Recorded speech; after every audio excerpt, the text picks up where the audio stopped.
show, yes. Hey, it's red. Does that mean we're on? Mm-hmm. Hello. Hey, where have we been? We've been in the wilderness for a week, man. The show, the workout, the huddle, whatever it is, but we are back. Jake's over there doing the technical aspects. See, that's the problem about this newfound technology is that we kind of sacrifice some of the routineness and like the structure of the show. Yeah. Right, yeah. But I mean, I guess people seem to like it somehow. I mean, you know, they keep coming back for more, right?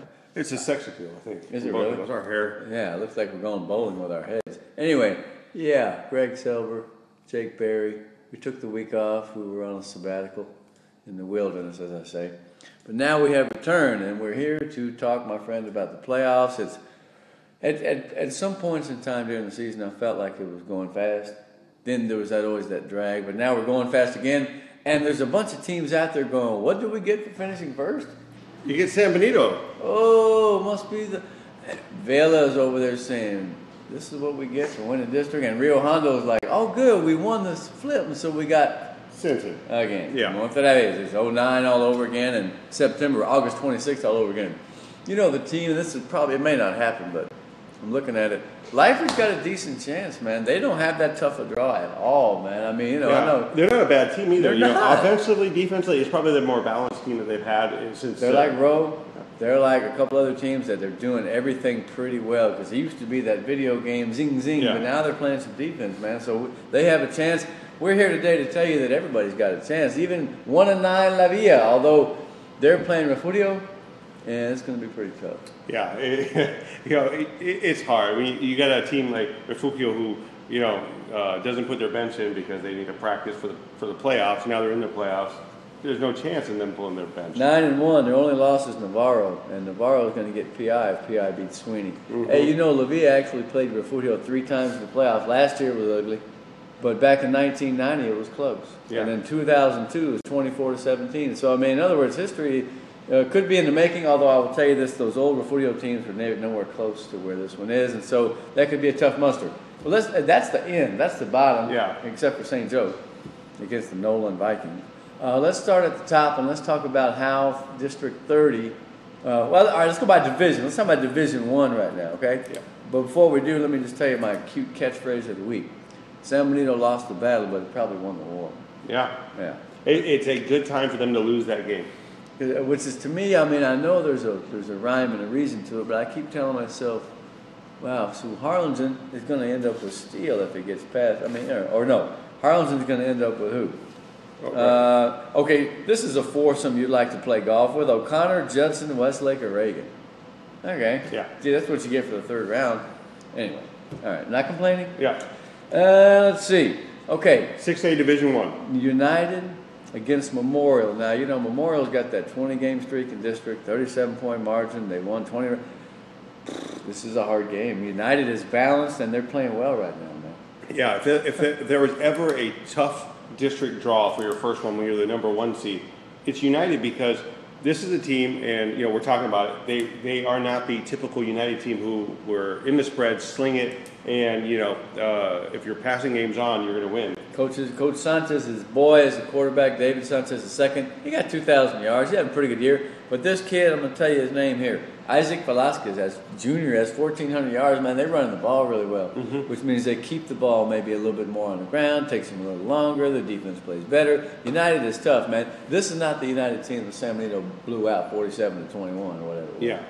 Yeah. And you think about it, too. They went through a district, beat Del Rio. I mean, big, 42-24. That's their only loss. Yeah, and when you do that, you're really setting the tone for your playoffs. And so for Memorial, but we will remind you, has not exactly been a fire starter in the first round of the playoffs the last 4 years. Last year, they got through United South by a field goal. This is a damn tough first-round game. How does Memorial win? I'm not saying they're not.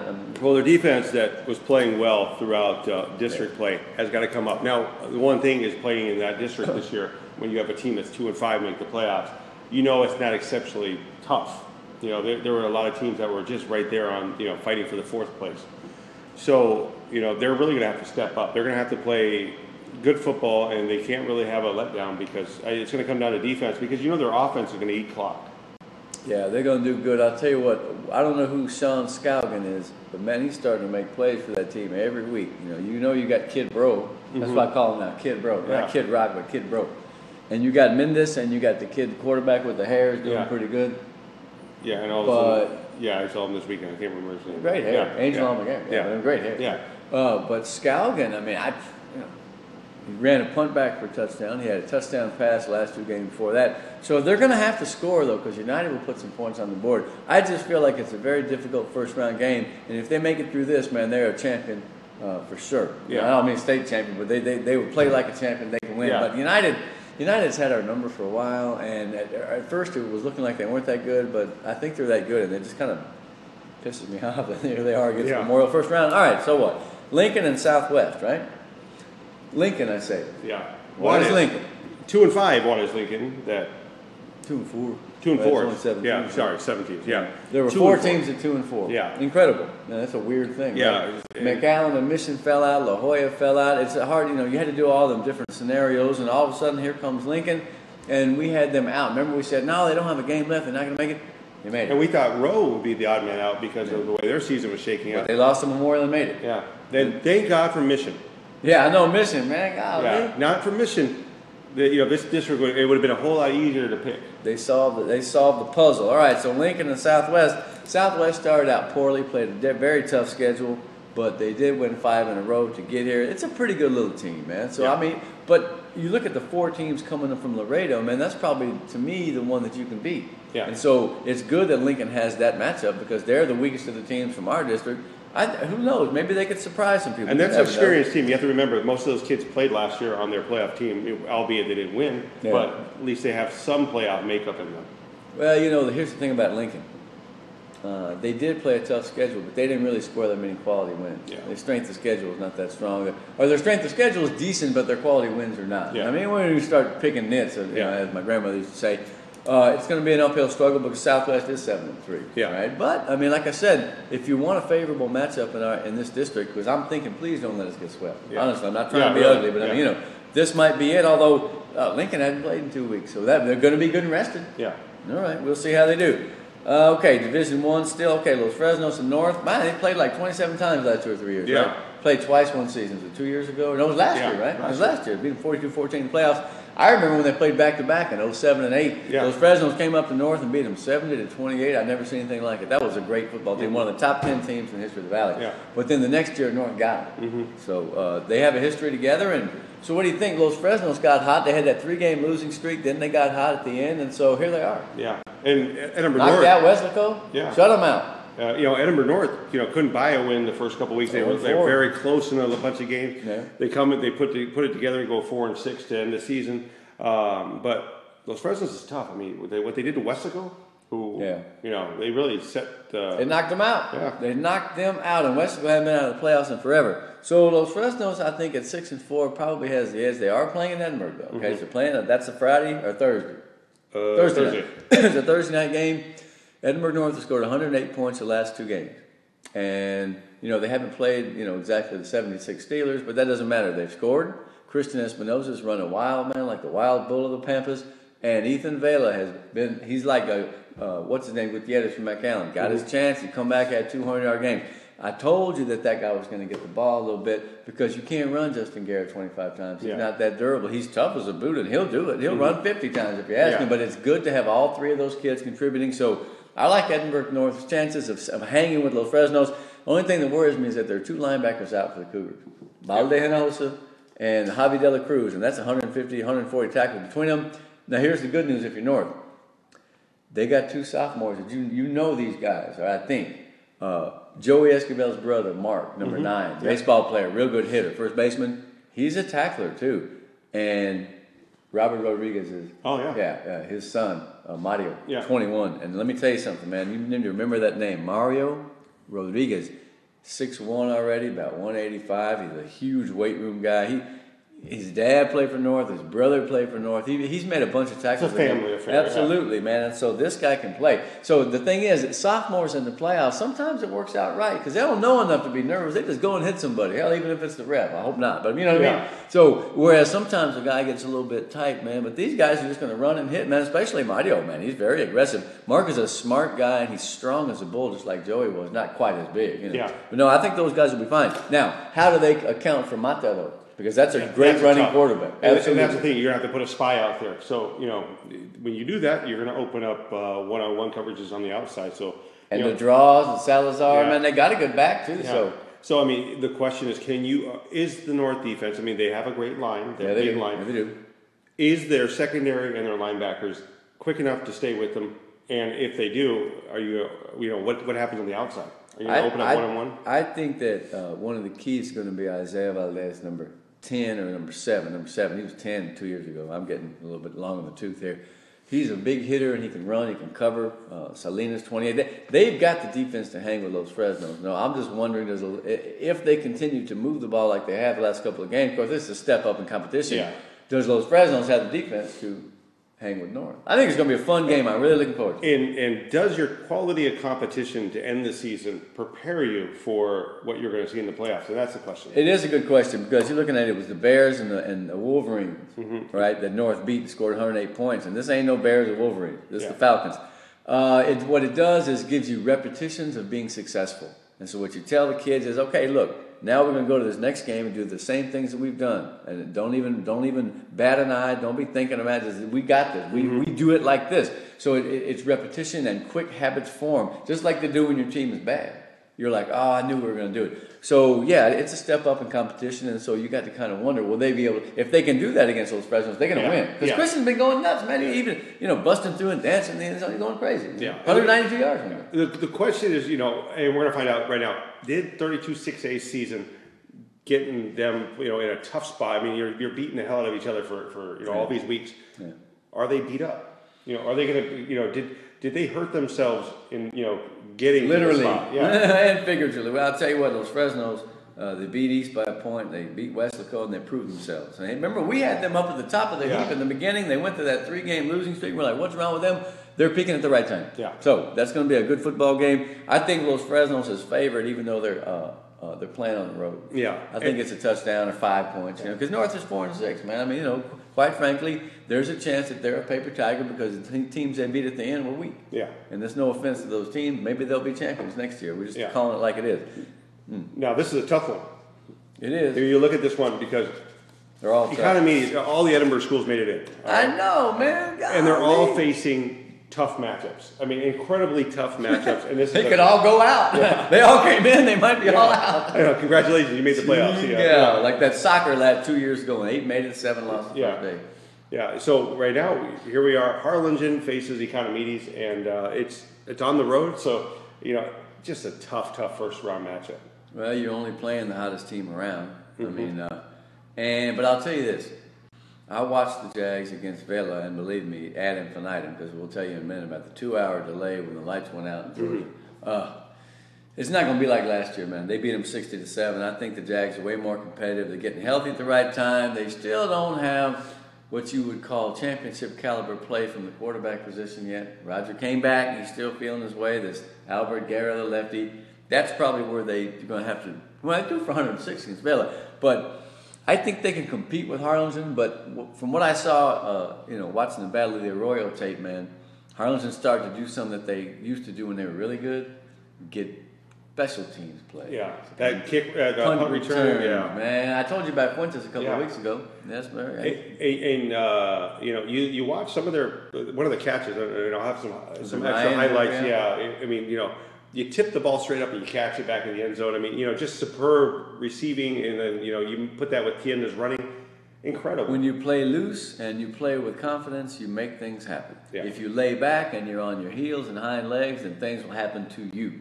That's why San Benito fumbled away at their own 35. They botched a punt snap for a safety. If we'd have been on last week, I would have said 2 reasons why I think Harlingen might win. One is that the mystique counts on beating San Benito. So if you lose 3 years in a row to that team, you're dead in the water, man. And so they had to win. They had to win that game. The other is that Harlingen had more experienced seniors that have played in big games, including playoff games, whereas you have a junior-dominated team in San Benito who, talent-wise, is every bit as good as Harlingen. But I was wondering if they were going to make those key, and they did. And that's not to say it's not a great team. They may go win state, but they didn't. They had a chance to close it out.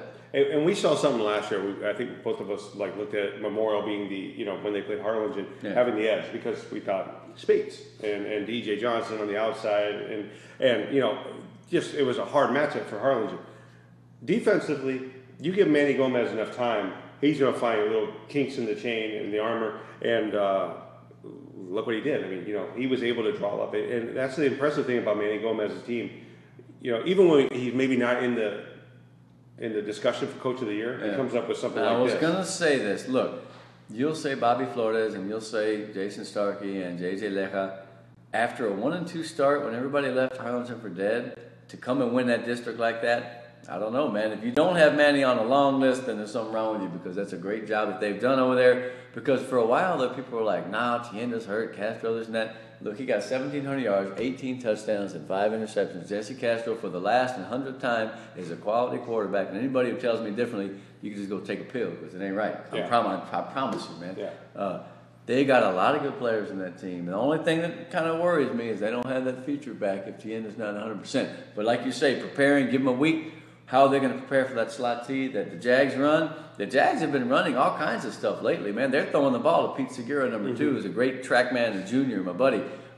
They're starting to do a little things differently, man. They don't run just the old-fashioned slot T anymore. He'll break that thing and do all kinds of stuff. And so it depends on what films they get. Yeah. I don't know who gets what films, but, man, you can see 3 games, and those guys are multiple, man. So I think the Jags have a shot. Now, the funny thing is they lost all 3 of their games. They're 7-3 at home, in town. 0-3 against the 3 teams in the city. That's weird, right? Yeah. Other than that, they did a pretty good job, man. So I think Economies will be competitive. I'm not going to say they're going to win. If they do win, it'll be their first playoff win since 03, when they beat Donna. I think it was 21-17. I'm not saying they will, but it's not going to be no 60-7, because that team's made it 4 out of 5 years. It's got a certain amount of pride. Of course, on the other hand, Harlingen, what do you say, man? They won the Battle of the Arroyo, man. Yeah. Those games. You win that one, you're flying high the rest of the playoffs. I mean, Yeah. They don't couldn't have the lose that matchup game. that we're going to talk about later on with the one team that could go far. Well, okay, everybody's saying we're going to get Harlingen and Memorial and a rematch from last year. We might, if they beat United and the Jags don't pull the upset. But like I said, O'Connor plays Judson and Westlake plays Reagan, and all 4 of those teams would kill us unmercifully. I hate to say that, but Yeah. I mean, how can you say they wouldn't? Yeah. You know what I mean? Yeah. So that's no fair. Yeah. How about, okay, so North and Los Fresnos and the Southwest and Lincoln, they get reasonably decent second-round match, but then they get Lake Travis in the 3rd. Yeah. So, I mean, that's not going to be no picnic either, man. I don't know, man. I think Harlingen can go a ways. Is Memorial capable of beating United and Harlingen? Yes. As long as they keep scouging and they keep throwing. Scouging. I made a verb out of that guy, just to be scouging on them. That's good, man. I like it. I made something up. They can be done. Now, Memorial, even though we start to think playoff time, are they going to win or not? People are always, there's like a group of people out there who love to pick on Littleton and Memorial. I don't know why. I mean, it's a great program and a great football team. If they win these 2 playoff games, I don't want to ever hear nothing more about what coach can do this. And let's be realistic about Bill Littleton. When he's made it to the 3rd round, he's played some, heartbreaking games where they've lost on a muff punt, on a bad field goal. Extra point, yeah, man. Well, hey, everybody doesn't win every year, but that program for 15 years has been one of the best. I remember when they hadn't gone to the playoffs in their whole lives, and they won in '95, and then San Benito beat them in the playoffs. It happens. All right, so let's see. Division II here. Rowan Del Rio. Del Rio's pretty good. Hey, Del Rio's real good. You made the playoffs, Ro, in your first year with Coach Flores. Yeah, well, I'm going to write his name down here, because that guy comes from one of the greatest coaching families ever that you know, and it's a heck of a coaching job. Yeah. All right, because they hadn't made it since 12, and they haven't won a playoff game since 07. They beat Eagle Pass that year. Remember that game? You were on the scene, I think. So it would be nice to see Rowe get past Del Rio. What are they going to have to do that? Because right now I'm thinking that they're pretty much an underdog, man. Really, especially since they're going out there, right? Yeah, Del Rio won the district over there, so they got to travel that way. And I remember when Del Rio played Edinburgh, and it was 22-12 in San Antonio, 2010. Yeah, they run the ball extremely well. And they pass whenever they have to. And they're rugged, they're big, man. I'll tell you what, it's a good place to deer hunt out there, man. It's a tough matchup for Rowe. I mean, if Rowe is as balanced as they are, they really don't. The Savage. Yeah. The backup quarterback's Yeah. done pretty good, man. He's still got his weapons. I mean, sometimes you throw a kid in there, and like I said, he don't know that he's not supposed to be that good. Yeah. Or maybe he is that good, but he's been performing. They did fine. They put 28 points up on Memorial. Yeah. So it wasn't like they got blanked, you know. So, yeah, it's a little bit. They're up against it, man. They're going to Del Rio, which, by the way, you're gonna think you're there, and you ain't even halfway there. And then you're gonna think you're almost there, and it's gonna be like another hour. It's ridiculous, man. It's even worse than the drive between like Falfurrias and here, where like you think you're gonna get there, it's like Red Gate again, something like that. You know? No, I wish them the best out there, man. Hey, listen, maybe it can be like 1998. Yeah. You weren't here. Of course, No. neither was I at that point. I think I was in Fort Worth. But Rowe had a really good team. They went 3 deep, and they lost to Madison by 3. Let me double check. Yeah, 28-25. Yeah. That was probably the best road team there was. Although some of the early road teams in 94-5, they were pretty good too, man. Bucky Rodriguez, the program starter. Okay, now United South at Palmview. Palmview's got some athletes, man. They really do. Salinas is coming on. Pena's good. Mayende's good. Zysky's ended up being Zysky, Zuski. He's a pretty good quarterback, man. He's got over 1,000. He's got 1,200, you know. So Palmview can move the ball. They're playing a United South team that for a while there, I thought they were going to win that district. They ended up losing to Del Rio, man. So Palmview knocks out La Jolla. We thought La Jolla might get in, but it's Palmview. So what are their chances of winning at home? That's good. Yeah. South is tough. United South. I mean, we're talking about a team that beat Harlingen at the beginning of the year. Right. And Bad. beat 30-13. Yeah. All right. This is a good team. Yeah. This is a really good It team. And this is a They team. could be 10-0, man. Look. Yeah. Wagner, they lost by 3 at the beginning. Wagner ended up being Yeah. 4-6. That was just you're not ready. Yeah. And then Del Rio by 5 they lost. So they could be 10-0, man. Yeah. And, you know, so Didn't lose Palmview United. hasn't seen, I mean, look, that district that they played in was not tough. I mean, besides Memorial. Oh, yeah. Well, talk- 29 is superior to 30 like crazy. Yeah, man, especially and, 6A. you know, so I don't know if they're prepared for a team like this because, you know, looking at their schedule, they really didn't have like a team that could have prepared them for this kind of offense. Yeah. Well, Their defense is going to fly. They had a dogfight with a bunch of teams that are in their element, you know, at their level. But this is a team that's better.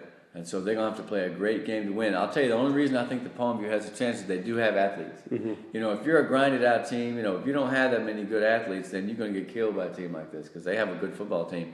But, man, look, throw it up and let Maende get it. He needs to have about 180 yards on 10 catches, man. You know what I'm saying? He needs to go nuts and Pena needs to have about 160 or 180. If they have a tremendous performance, I mean, United South is not incredible, but they're very good. This year, those teams over there all put it together well, and United South is 8-2. Okay, now, in the battle, to me, is all about the pace. Can the Bobcats, Edinburgh High, 7-3, traveling to San Benito, Bobby Morrow Stadium, 9-1 Greyhounds, can the Bobcats keep their pace, or will San Benito get them in the track meet and then leave them behind? Because that could happen. Yeah, and I think if you're going to look at a game that they played this year and that you want to kind of use it as a reference point, it would be the Vela game because offensively, Vela will put up what San Benito has, but defensively, this is a better defensive team than Vela probably. Yeah. You know, so Yeah, it is. No, it is. So you're looking at and faster on defense too. I think that Edinburgh hasn't faced a team like this this season. No, they played Rowe, they played Lopez, they played Palmview. They've actually had a tough schedule, man. And they've won 5 in a row since losing to Vela. Yeah. Look, they had that nightmare start against Vela. That was not a true measure of their ability. But you know what? You only get one chance. Yeah. Here they are, 7-3, back in the playoffs, first time since 2011. You are correct in assuming that San Benito is superior in all phases of the game. Yeah. And they also come off a loss to Harlingen 29-27, and they're going to be super mad. So what must Edinburgh High do? They need to keep the ball. Because if San Benito starts slinging it around, Harper starts running around, and Red, they got a lot of players, man. Isaiah Trevino's a massive athlete. I don't mean massive big, but just in terms of what he creates. Have you looked at their offensive line? Yeah. Those are some big kids, man. Yeah. Yeah, Davila Piscina's a big kid, 72. What is it? I got his number. I don't matter. But he knows he's a big kid. So is Zeke Rodriguez. They're going to dwarf the Edinburgh High defensive line. But let me tell you something about those kids. Their front four is active in tackles. The 2 linebackers are among the best in the district. DeAnthony, by my money, is an All-Valley candidate. The corners are playing well. You keep an eye on 28 Cifuentes. He did it again last week. PSJ North was trying to come back, okay, at the end of the game.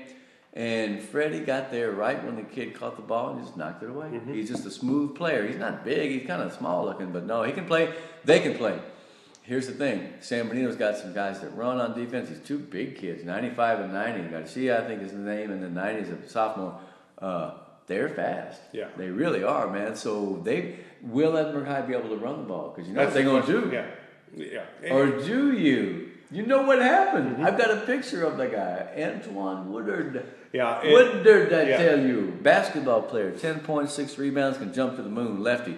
Jumped up and made an interception on the goal line, and then at the third quarter, he jumped up again and put these fools Yeah. down and made a touchdown. That guy was a secret weapon #1, man. Yeah, I played basketball with the guy, and, Oh. and you know, you can jam with these, yeah, can't he? Yeah, he's he's a young kid, very lanky, Yeah. but he looks like and I'm not going to say that he is Randy Moss by any means, but he's he all can jump. elbows and knees. And that's the Same thing. number. In the valley, when you don't have guys with a lot of springs at the corner position like you do up north, Right. you know, you can throw a jump ball up to this kid.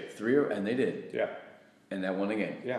3 or 4 times in the last month, I'm saying to myself, we need to stretch the field if you're Edinburgh High, we being them, and they do now. Yeah. Okay, the last 3 games, Nathan has a touchdown pass. Yeah. This kid comes out of nowhere. The thing about Woodard, man, he's so cocky in a cool way that it didn't faze him. He was yucking at people, and somebody pushed him down and kind of rubbed his nose in it, man, because he's not that big. Yeah. And he got up and was like, and then he went and got a touchdown. I was like, And I see how that, you are. That attitude actually translates well to Yes, the it does. football field. Basketball, not so much. Right, But football, you could pretty much you can talk trash and be like he that, and nothing did. happens. He made great plays. Now, will it matter against San Benito? Because if I'm San Benito, I know that that's what they're going to do. Yeah. So if Nathan doesn't take the ball and run, he's going to throw. And if Yeah. he's going to throw well, he might beat your little Raymond in Yeah. the flat. So I think San Benito is probably a 15, 16-point favorite. And you say, wow, but Edinburgh was 7-3.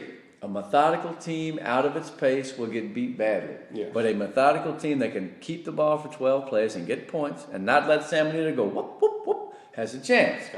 And San they played Benito- good defense against Yes, they PSA did. North. So Yes, you know, they did. they held them to 7 points.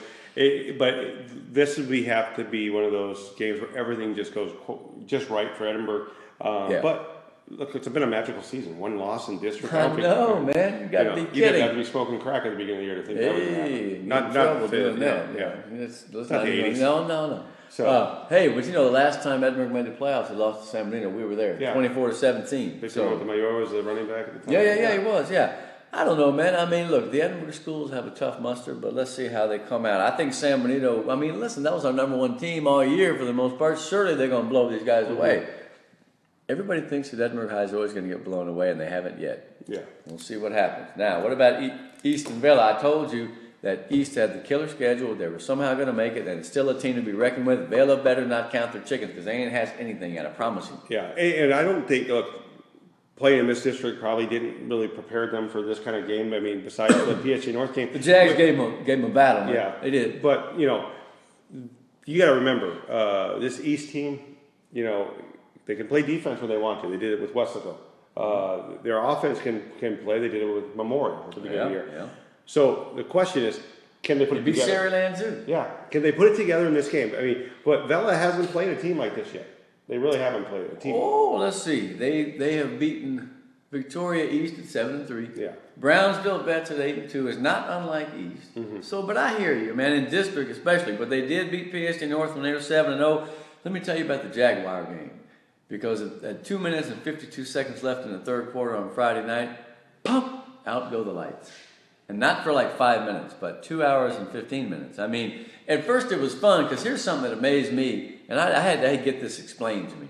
When the lights went out at Richard R. Flores Stadium, we're talking a big stadium, all of a sudden the lights came on and the phones, and one side was blue and one side was orange. I mean, it was like choreographed. I'm like, wait a minute, what is this, some kind of scam? Yeah. Apparently the kids had tape on their phones that make them a certain color. I mean, you know, these clever, technologically adept kids. They don't go to class, but they can do that with Yeah. phones. All right.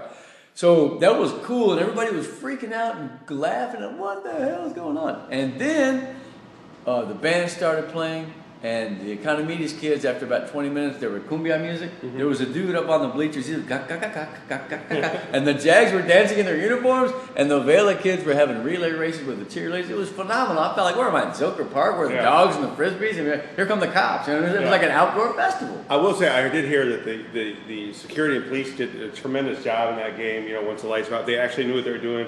You know, they didn't listen to the administration; they just did their own thing. Good job. But, I heard that they knew their stuff.